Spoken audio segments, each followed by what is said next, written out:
All right, guys. In this lesson, we're going to cover some basic skills, but also I want to go over some questions in homework so that you have some, guidelines and you start to working on it.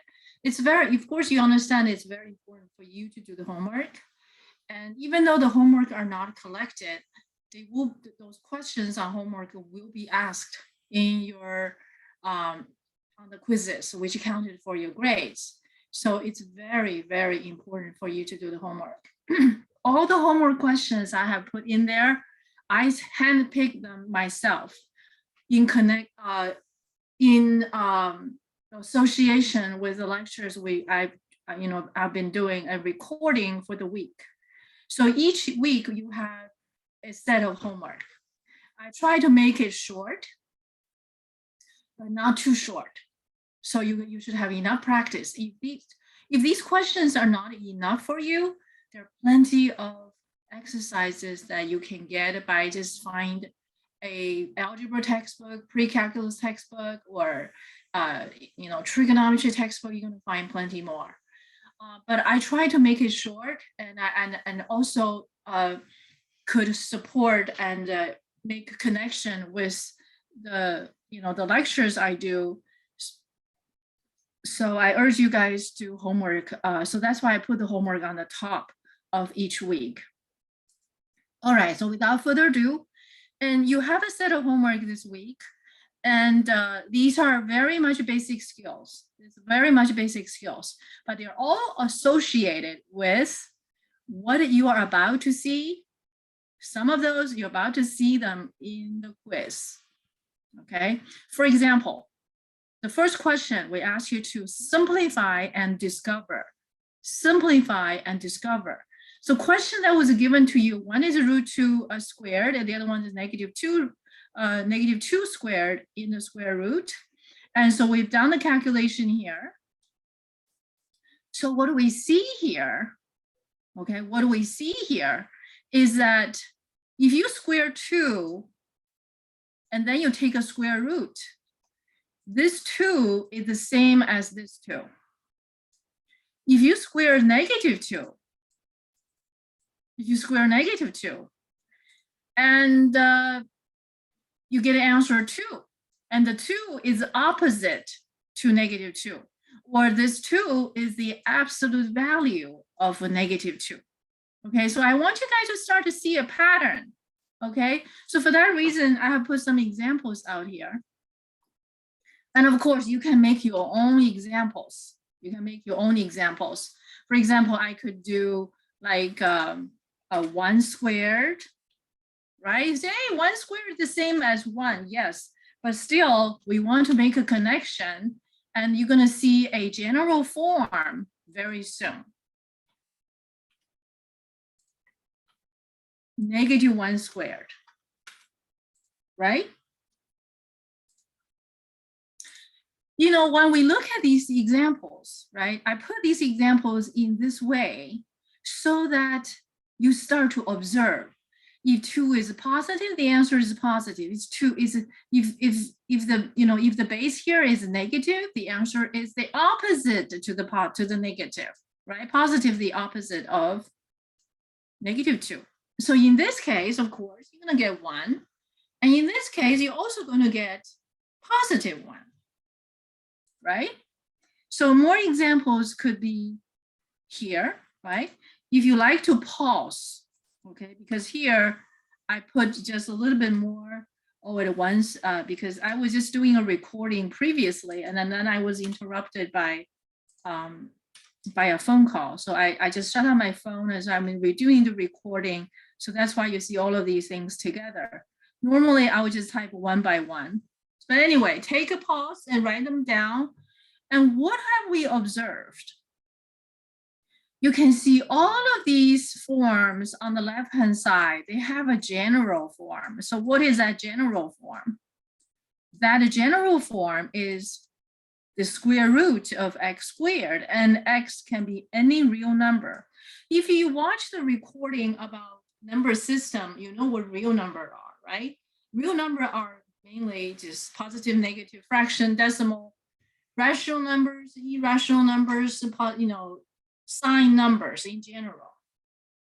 So we have a couple examples. We have some positive number for x, right? And we have some negative number for x. If we classify this, right, because we're trying to get something, we try to get a nice answer here, if possible, okay? We want to get a simple answer here. We want to get a simple answer here. But that simple answer has to be figured out by observing. So we have all of these examples here, right? So when you do your homework, I expect you to think about it. I expect you to think about it and observe and make sense. The things has to make sense. So if we classify questions, okay. So I'm going to set up a table to classify all of these.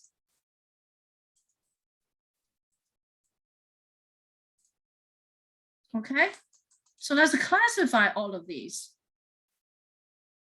If I have a positive number, okay, so I have one column that's positive, negative x, right? Positive x, okay, x referring to this number, right? So this is a positive x, negative x. X is negative, the x value itself is negative.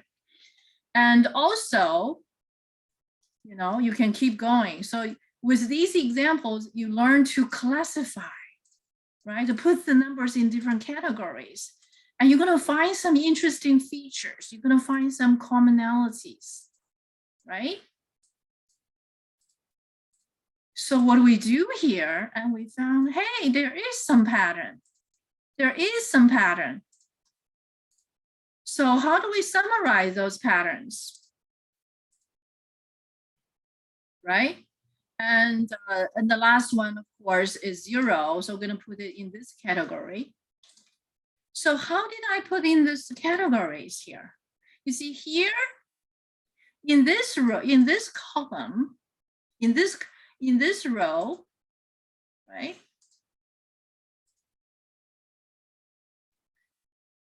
All of these x's, right? These are x values. These are the values of x, right? Because we're trying to derive something that has a general representation, because we know this x can be positive, negative, 0. So we observe what happened is positive or 0. Well, in this case, it's going to be the same as x. 3 here, and this is going to be 1. And feel free to make more examples for yourself. You may like to pause, right? To pause the video and make your own examples. Decimal fraction, it will all work. So in this case, x is positive or 0. So x is larger than or equal to 0. What happens on this side? Right? Feel free to make up your own examples. This is going to be the opposite of 2. Listen to what I said, the opposite of 2. And this is going to be the opposite of negative 1. And this is going to be opposite of negative 3, positive 3. And this is going to be what? Positive 5, which is the opposite of negative 5. So this column, okay, if you consider this situation, if x is negative, right? So do you think we have kind of closer to the pattern? Now, can we say that the 2 is the same as the absolute value of negative 2? Can we say, and this is the absolute value of negative 1? Can we say this is the absolute value of negative 3? And this is the absolute value of negative 5? Yes? Okay. We're going to address absolute value in a minute. Okay, we're gonna address absolute value in a minute. Okay, for those of you who knew absolute value, you got it. For those of you who may have forgotten absolute value, I'm just gonna cover it in just a second, okay? So now, of course, absolute value of 2 is the same as 2. So this is the absolute value of 3. The absolute value of 3 is the same as 3, right? So this is the absolute value of 3. I'm sorry, I think I should put 1 here. Okay, this is 1. What a mistake, terrible. Sorry. Thank you. So this is going to be absolute value of 5. And this is going to, of course, is going to be the absolute value of 0. So have we found something common in this process? And what will be that simple answer? Right? That simple answer would be the absolute value of x. I hope that doesn't surprise you. I hope that doesn't surprise you. Okay, I hope that doesn't surprise you. So this is the discovery we want you to be able to make. Okay, I gave you some question, right? I try to keep it short, but bring your imagination on, put on your thinking cap, and you start to generalize. So this is really the discovery we want you to make. So now suppose I ask you a question, okay? This question is a statement, okay? I'm gonna make a statement.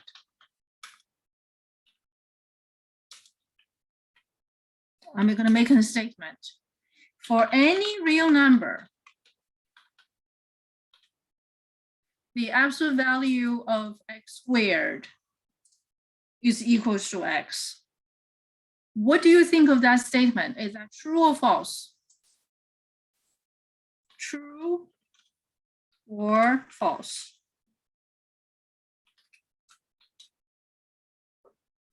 True or false? From these examples, right? Apparently, that is false. It's false.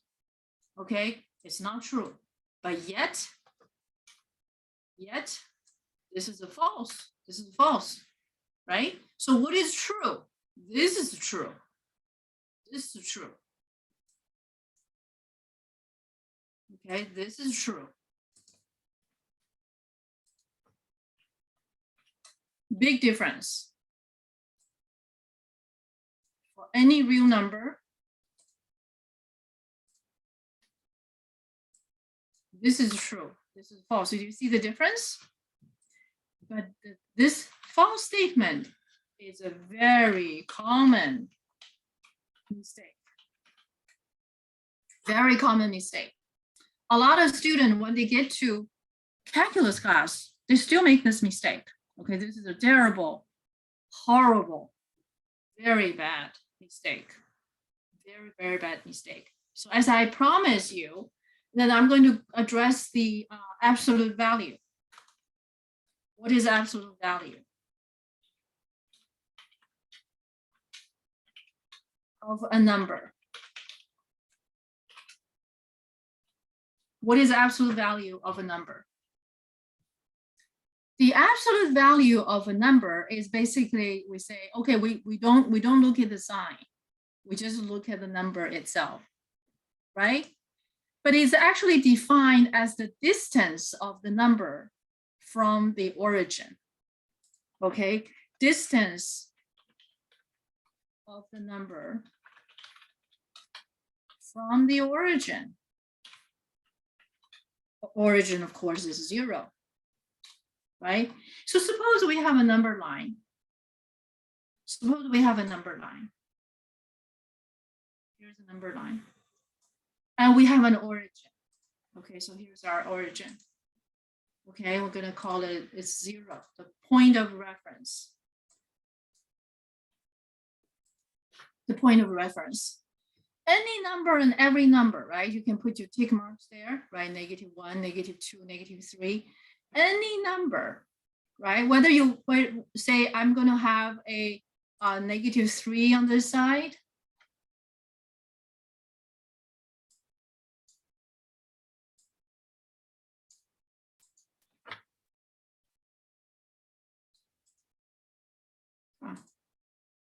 that's doesn't look very good.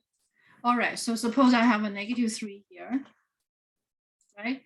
The distance between -3 to 0 is 3 units. 3 units. Okay. The distance between -3 to 0 is 3 units, 3 tick marks. So mathematically, we will write it as,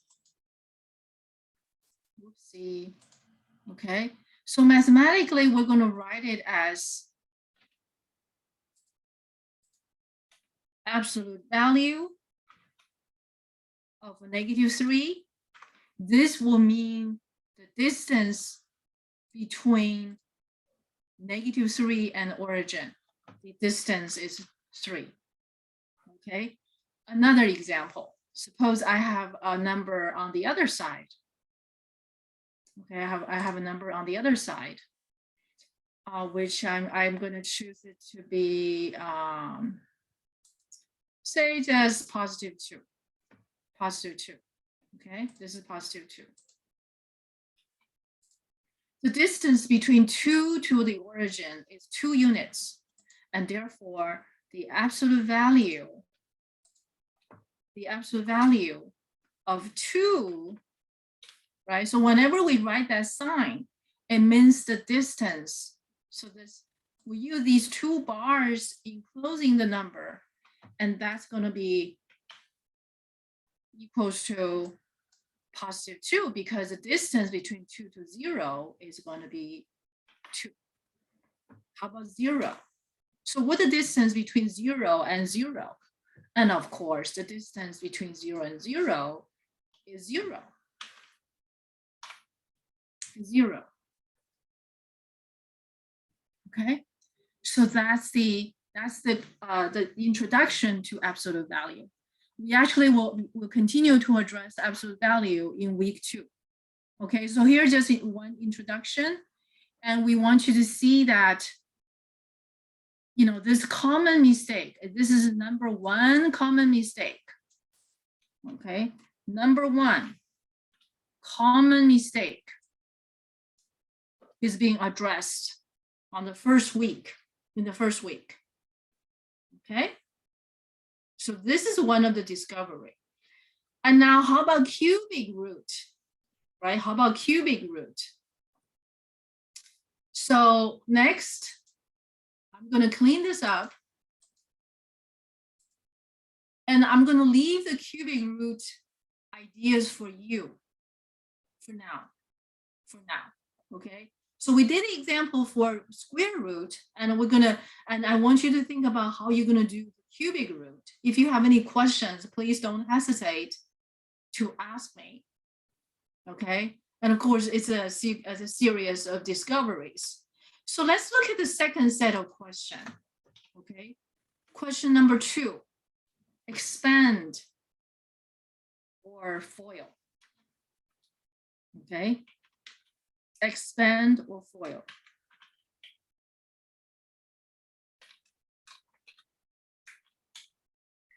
These kind of questions were addressed when I was talking about the use of mathematical principle,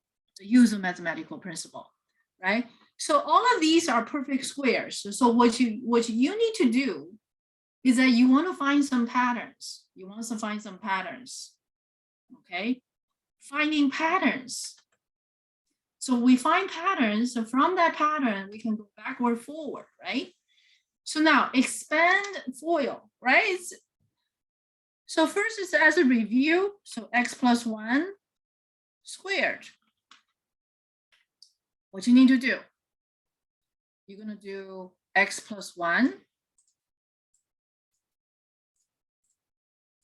multiply x plus 1. And everybody know how to do FOIL, right? x squared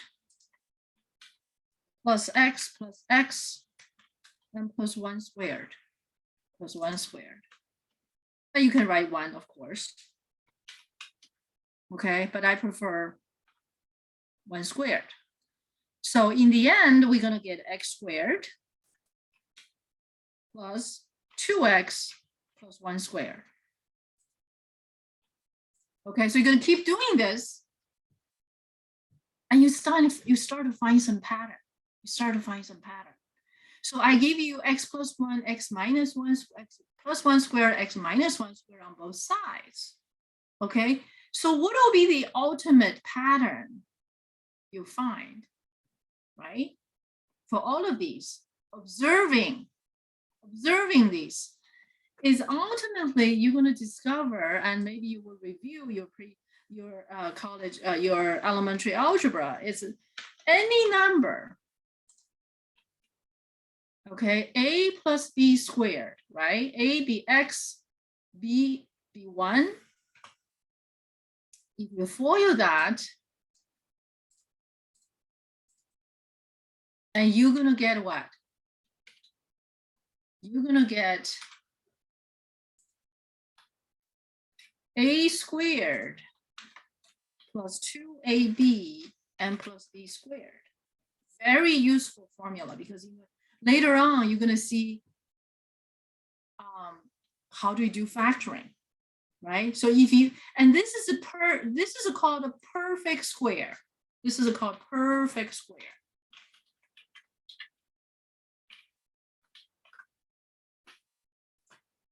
The good news is sometimes in mathematics, if you're good at identifying perfect squares, it will serve you very well. It will serve you well. Okay. For example, right? We just did the squared, x squared, and then we take square root. We know that that is equals to the absolute value of x, right? How about I have a bologna? Okay, I have any quantity squared. And that should be equals to what? The absolute value of this bologna, or omega. So this omega, you see, we talk about algebra, right? This is symbolic. This is symbolic. In fact, x not only can be any number we have done, it can be any quantity. It can be any quantity. For example, this omega can totally be what? Can totally be x plus 1. It can be that. As a result, the answer we're getting here is going to be absolute value of x plus 1. Do you see that? Right? The good news is that for academic reason, or whatever other reasons, the perfect square is very, very useful. That's why I want you guys to get familiar with all of these, perfect squares. Now, there's another perfect square, okay? See, I give you an example for x plus 1. You also see an example with x minus 1. X minus 1 squared, right? You can FOIL this, and what are you getting? X squared minus 2x plus 1 squared. Okay, so I want you guys to discover, right? So you try a few, you try 3, question number 2, number 4, number 8, you're going to find some patterns. As a matter of fact, you might also discover, hey, I have learned this before.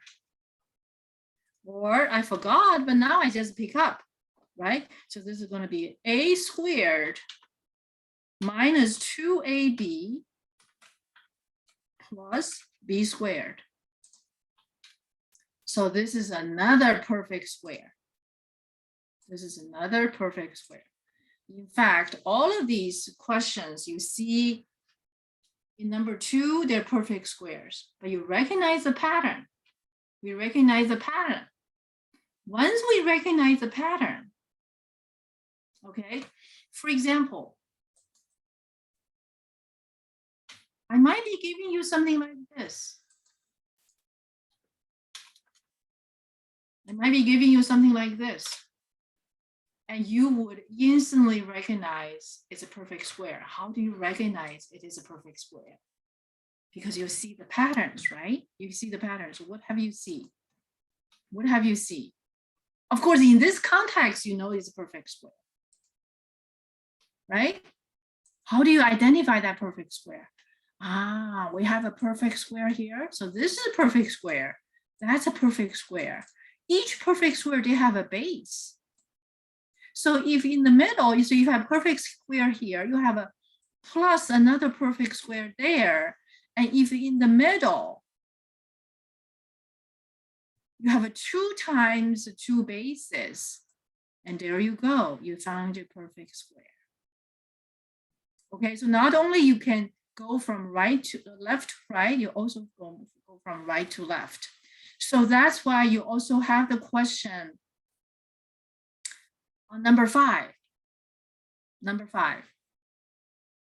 Okay, question number 5, factoring, right? So this is the identifying perfect squares, identifying perfect squares. So if you factor, right? So if I factor this guy, okay, I will be addressing factoring techniques later, but for now, just the common, just whatever factoring technique you have learned before, feel free to use them. And if you factor here, you're gonna get x minus 1 squared for sure, right? In this context, of course, you recognize. The thing is, we want you to build that confidence that you will have that, and you also have that eyes to identify perfect square. Okay, to identify perfect square. Okay, so all right, so that's question number 2, expand FOIL and factor. And what is more, there's another kind of FOIL. Okay, there's another kind of FOIL, which is in number 3, question number 3. Okay, so can you FOIL? Okay, let's take some questions from number 3. Can you FOIL x plus 1 times x minus 1? Right? If you FOIL that, what do you get? You get x squared minus 1 squared. Of course, 1 squared is 1. 1 squared is 1, right? This form, if you recognize from left to right, right to left, is also very useful relationship. From left to right, that's FOIL or expand. From right to left, that's factoring. So you're going to see these questions on number 5 as well, on factoring. Okay, so this will be the opportunity for you to review your algebra, elementary algebra. If you need more help, let me know. And meanwhile, I wish to inspire you to review college, elementary algebra. Okay, but if you have any questions, by all means, please let me know. Okay, so question number 2, 3, and 5, they're connected in that way. Okay, so next let's look at rationalization. Number 4, rationalization. We have addressed this question, this part in mathematical principles, right? The use of mathematical principles. So we're going to talk about rationalizing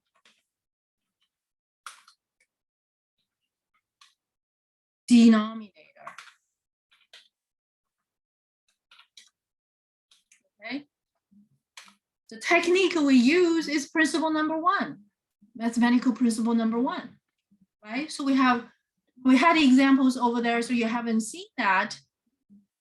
Go, view that again. So here I'm going to take an example which is a little more complicated situation. And this example, I'm going to pick number 5. Okay, number 5, which is 1 divided by square root of 2 minus 1. Rationalize that. So I'm going to make the fonts just a little bit larger. Okay, so that we can see everything. We can see everything. We have a denominator. We have a denominator here. We have a radical. It's a radical 2 minus 1. How do we rationalize it? Well, we know that we're going to multiply by 1. Right? Anything times 1 stay the same. So we maintain that equality. So we're dealing with the same expression. And the question is, how do we choose this number 1? Okay, how do we choose this number 1? Okay, so what do you choose for number 1? So at this point, I wish you guys to pause the video and try to do it on your own. I'm just going to continue, but if you want to test drive, if you know how to do it, right, go for it.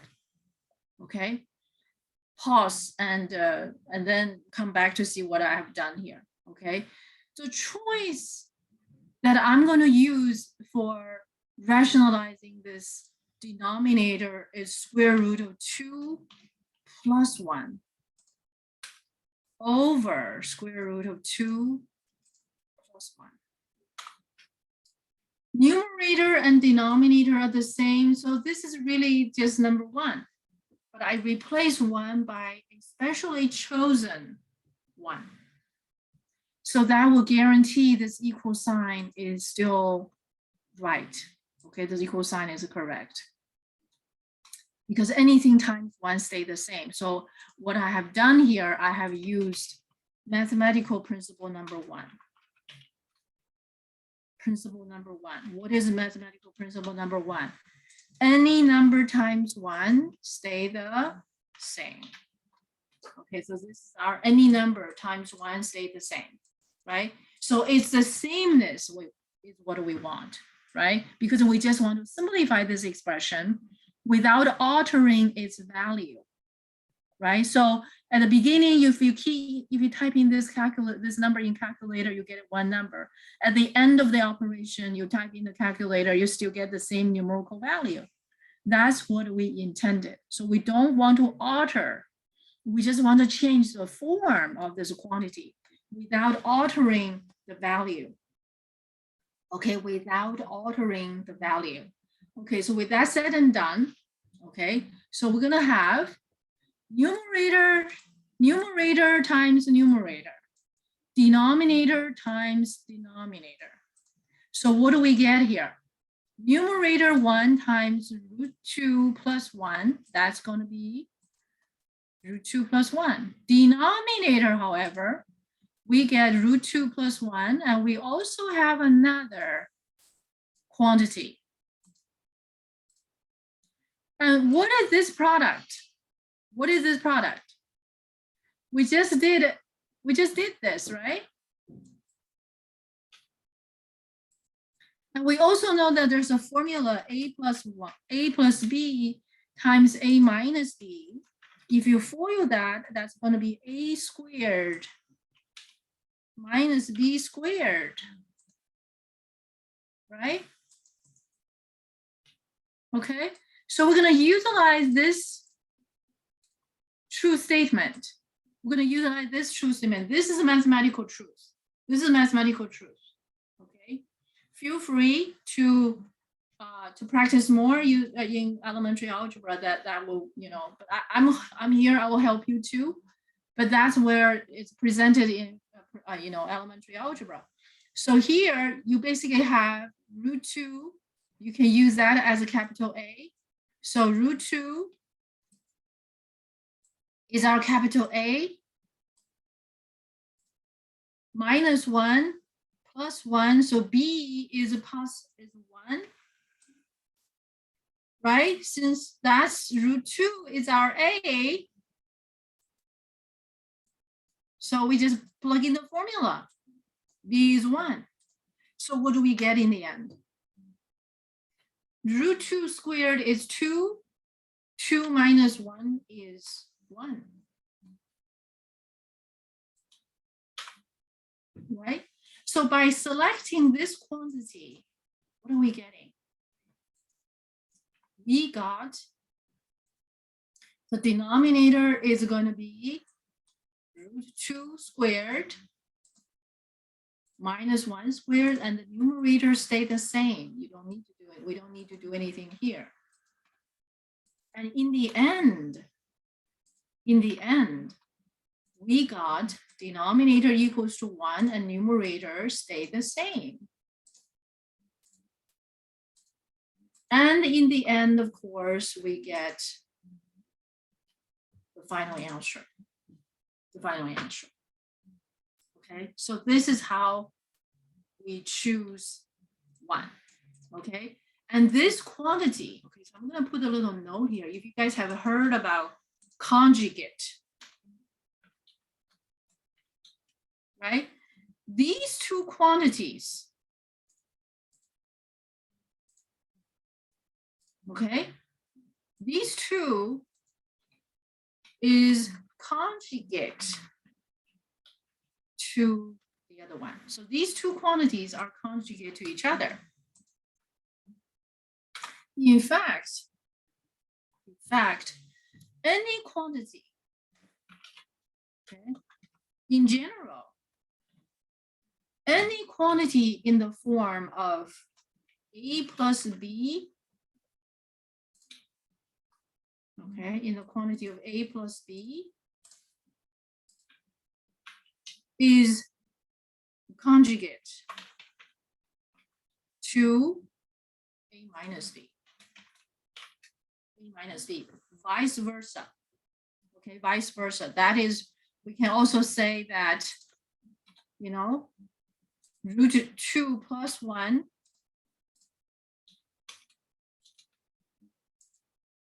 is conjugate to root 2 minus 1. Okay, and we can also say a minus b, okay, so it's mutual.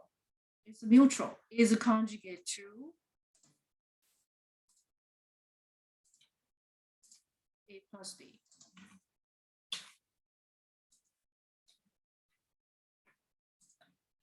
A plus b.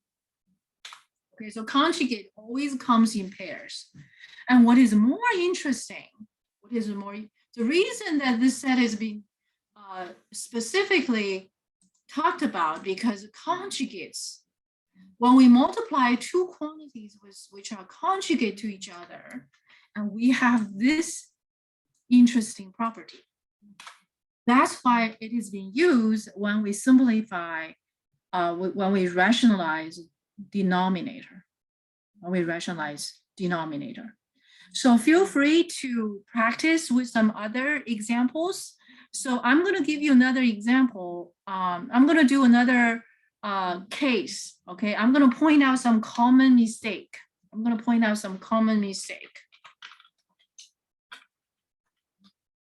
Common mistakes. Of course, you know it's a common mistake, right?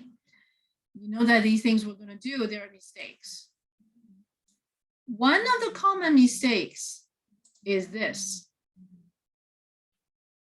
Okay, so I'm gonna just bring this over. Okay, one of the common mistakes. Sometimes our students seem to know what to do, but they just don't do it right. Okay, instead of choosing the conjugate, sometimes people choose this. Okay, I'm addressing this because you're gonna see some mistaken steps in your quiz, on your quiz. Okay, so I want to clarify, how would you do it? Right? So if a student have done this, right? Unfortunately, this student will give me the next step. like this. That happens in the past. And then the student will go ahead and give me the right answer. The student even give me the right answer. How would any math professor judge these steps? Okay, so I'm gonna mark here, right? If this is what you have done, you know, there's a mistake. There's a mistake. What is a mistake? That's what I'm gonna talk about. Okay, this step actually is correct. Why it is correct? Because the student had multiplied by 1. So this equal sign is justified, and this is 1. Yes, it's been chosen the wrong one. Okay, the 1 is chosen incorrectly. What happened is that from this step, you don't get to go there.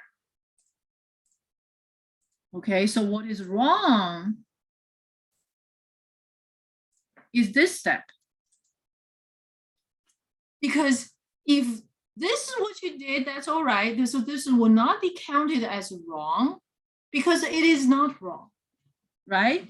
You multiply by 1, principle number 1 is followed. But from here, okay, from this step, you cannot possibly get to here. Okay, you don't get there. So everything else is wrong. Because if you the easiest way to do it is you type in this number in the calculator. Okay, you're gonna get a numerical value. Okay, so let me show you why this is wrong. You're gonna get a numerical value, right? You're gonna get a numerical value here.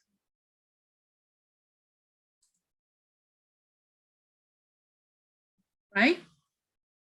These two are the same. But this number, this quantity, right? Is correct here, right? Do you see that?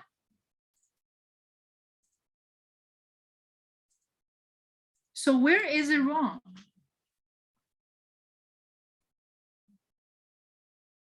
Is here? That's why all this step is still correct. But why from here you cannot go there? Because, right?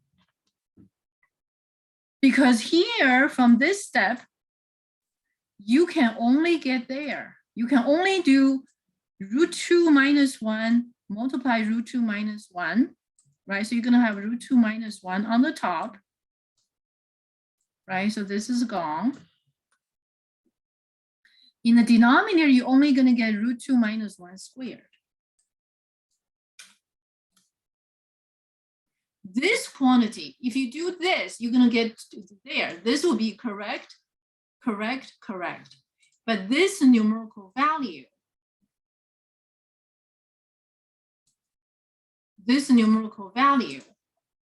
oops, not here, sorry. This numerical value, okay, so let me give you the numerical value.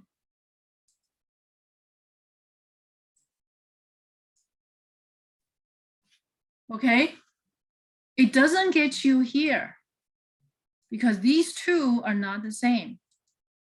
This numerical value, wait a minute, how come it gives me this? How comes it gave me this? That's the problem. I think something was going wrong. Something is going terribly wrong. This is correct. This is correct. And this guy,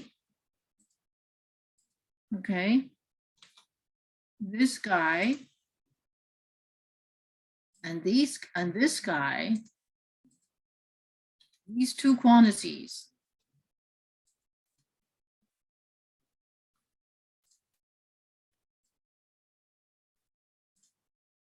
They're not the same numerical value. Oops. Sorry, they're not the same numerical value. You can see they're not the same numerical value, right? So that's why from this step, see, from here to there, that's correct. But you cannot go from here to there. And this should have been, oh, sorry, this should be -1. Okay, this should be -1, my bad. Okay, so let me reorganize this whole thing. Okay, let me redo the mistake. Okay, let me redo the mistake. All right, the mistake. Okay, let me redo the mistake. I apologize. Okay, so this student multiply by that to get to this step. Okay, and the next step the student go, you see, it was √2 -1 times 1, that's over here. So this quantity, up to this point, these are correct, correct, correct. Where does the mistake happen? So let's look at, if you look at the numerical value, right? And this is where it's wrong. You see that? That's the mistake. So over here, typically that mistake will show up like this. Okay. So to clean up, this will be the common mistake. This will be the common mistake. Okay, but this step, okay, let me clarify. I hope I don't confuse anybody. This is a mistake. The mistake is chosen the wrong one, but it doesn't violate the mathematical principle. So this step is correct. This step is correct. But often the student doesn't show this step. By this point, that equal sign is wrong. And of course, this is going to be the first wrong step. A typical mistake like this, the student doesn't show this step. Okay, the student doesn't show this step. I hope I made that clear. Okay, hold on, let me clean this all up. Okay, this is a typical mistake. Student, so this step is still correct because it doesn't violate the mathematical principle. What is the first wrong step? The first wrong step would be here. This is the first wrong step. This is the first wrong step. That's what I refer to. Okay. This is the first wrong step. Because it doesn't go here. It should go to where? This should be, we just talked about it, right? It should, the next correct step should be √2 - 1, and then √2 - 1 squared. Okay, but the student didn't do that. You see, that's the mistake. That's the mistake. So this is the first wrong step. I hope that clarifies. Okay, another mistake. Another common mistake.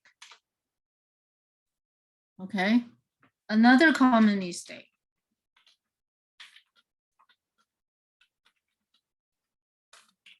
Another common mistake would be something like this. Okay, the student take this, and then the student will do this. So the student will go ahead with, okay, the student will multiply by root 2 over root 2. Obviously, that's not going to make it, right? That's not going to make it. And then this student would do this, right? It will multiply the root 2 with that root 2, but this root 2 has to multiply by 1. So you're not going to simplify this, right? You're going to make it more complicated. You're going to make it more complicated, right? So sometimes the student just do just 2 minus 1. And you can see, obviously, that's a mistake. Okay, you can see that's a mistake.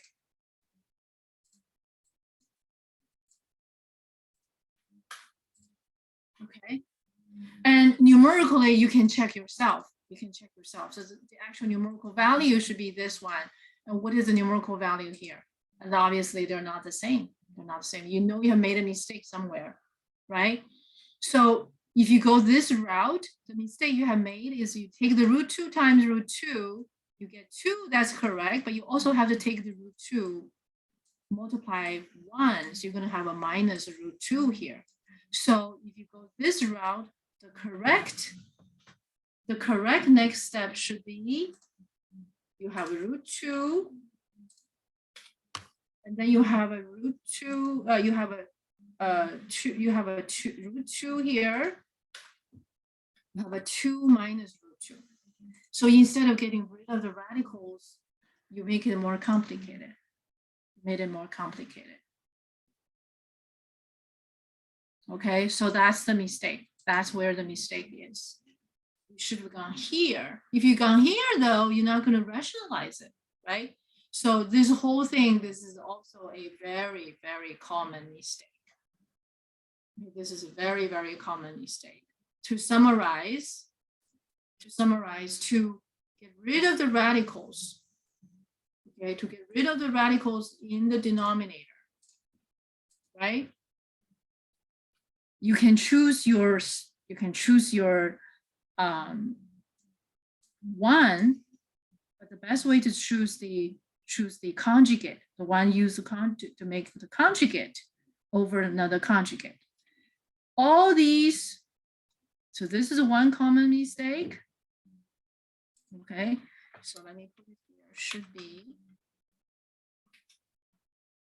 of course, that's not going to rationalize it. So this is one common mistake, right? The mistake happened here, right? And there's another common mistake. If we see other common mistakes, of course, right? So this one, it should be here, but you get there. So that mistake is right there. You actually see, you can check for yourself. The answer is not going to be the same. Numerical values are not the same. Okay, you get it more complicated, but people typically don't do that. Okay, so this is, oh, sorry, this would be the, so I'm going to, oh, I'm sorry about that. So I'm going to just give you these common mistakes. So you might see something similar on your quiz. Okay. So these are the two common mistakes, right? These are the two common mistakes. This is a mistake, and that's a mistake. Okay, I hope I made myself clear. And this is just 1 hour.